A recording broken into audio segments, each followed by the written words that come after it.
Des gros changements à venir sur Diablo 4, en particulier sur le niveau maximum, qui pourrait passer du niveau 100 au niveau 60. En tout cas, c'est ce que laissent penser les différentes fuites que certains ont mis en avant, comme par exemple Woody Joe ou Riker lors de leur dernière vidéo, où ils sont revenus sur leur test, puisqu'ils ont pu jouer à la prochaine extension pendant 2 heures, et faire quelques vidéos qu'on a pu analyser, et effectivement, il y a des indices assez solides. Bref, on va voir leurs arguments, est-ce qu'ils sont crédibles, est-ce que ça pourrait changer dans le jeu. Salut à tous, salut la guilde, et j'espère que vous lootez bien, vous êtes encore nombreux à regarder régulièrement mes vidéos sans être abonnés, donc pour soutenir la chaîne et surtout ne rien manquer de l'actualité Diablo 4, n'oubliez pas d'exploser ce bouton rouge, d'activer la cloche. Sur ce, c'est parti.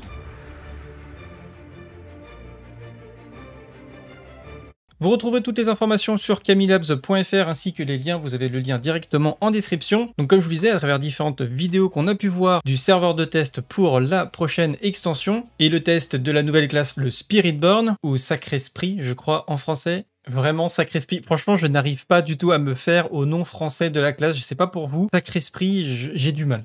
Je suis désolé, j'ai du mal. Donc, m'en voulez pas trop si je continue avec le mot Spiritborn. Du coup, c'est quoi cette histoire? Quelles sont les pistes qui ont été mises en avant? Alors, pour commencer, ils ont fait une observation par rapport au déblocage des parangons. Souvenez-vous, hein, normalement, actuellement, les parangons, à partir du niveau 50, vous débloquez votre premier point de parangon et ensuite, vous débloquez, comme ça, on le voit ici sur l'affichage, je vais vous afficher ça en plus grand. Voilà, on a différents points en fait quand on monte les niveaux et ça va débloquer au fur et à mesure des points de parangon. Mais là, vous avez en fait sur l'onglet qui normalement débloque les arbres de parangon, eh bien c'était marqué parangon level 60. Donc après, ça veut pas dire que ça s'arrête là, hein. Ça peut commencer au niveau 60 et après ça débloque. Mais en tout cas, il y a cet indicateur à ce niveau-là. En plus de ça, on a vu une capture d'écran d'un personnage qui était au niveau 60 et il avait déjà débloqué un point de parangon qu'on voit en dessous ici, c'est le petit 1 entre parenthèses, enfin, en tout cas on le suppose fortement. Et la barre d'XP a été fortement modifiée parce qu'on a plus ces petits comme ça, ces petits diamants, ces petits icônes qui symbolisent la récupération des parangons. On n'a plus rien du tout, donc on suppose que pour avoir un point, il faut remplir toute la barre et vous débloquez un point de parangon. Le troisième indice, c'est le tooltip de l'armor. Normalement, actuellement, si vous allez voir dans le jeu, peu importe votre niveau, vous verrez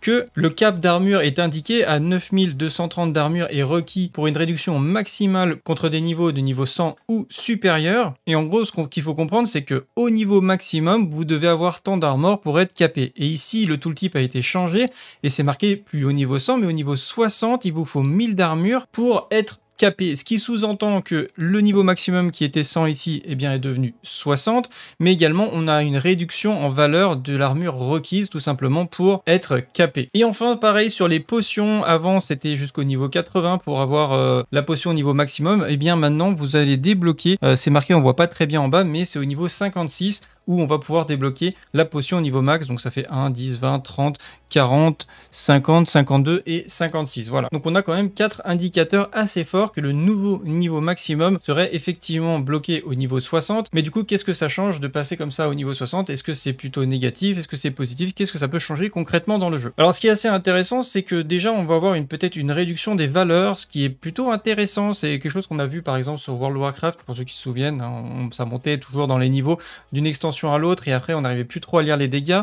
Et sur une certaine extension, ils sont revenus au niveau 60, ce qui permet de ramener de la lisibilité sur les dégâts affichés. Donc on pourrait trouver quelque chose un peu similaire ici. On le voit un petit peu au niveau de l'armure, hein, parce que là, l'armure, le cap, c'était 9230, et un truc un peu arbitraire, on a l'impression. Là, c'est 1000 d'armure, on dirait, voilà, le cap a été bien fixé, c'est carré, c'est 1000, c'est clair, c'est facile à retenir. Et surtout, c'est une valeur beaucoup plus petite. Donc on peut imaginer que les dégâts produits sont aussi moins importants et plus faciles à lire. Autre chose aussi qui va se passer si on est bien au niveau 60, eh bien ça va être la difficulté du T4. Il faut savoir que plus vous avez de différence de niveau avec les monstres que vous allez attaquer, et bien plus vous allez subir de dégâts. Mais en tout cas, voilà, ça va rehausser la difficulté du T4. Bref, ça reste une sacrée modification pour cette prochaine saison, et on dirait que Blizzard va prendre un peu de risque, parce que la saison 4 s'est pas trop mal passée. Je pense que la saison 5 devrait à peu près aussi bien se passer que la saison 4, en tout cas, il n'y a pas de raison. Mais voilà, il y a quand même un changement assez important qui nous attend pour la prochaine extension, en plus de plein d'autres choses qui vont peut-être nous annoncer, puisque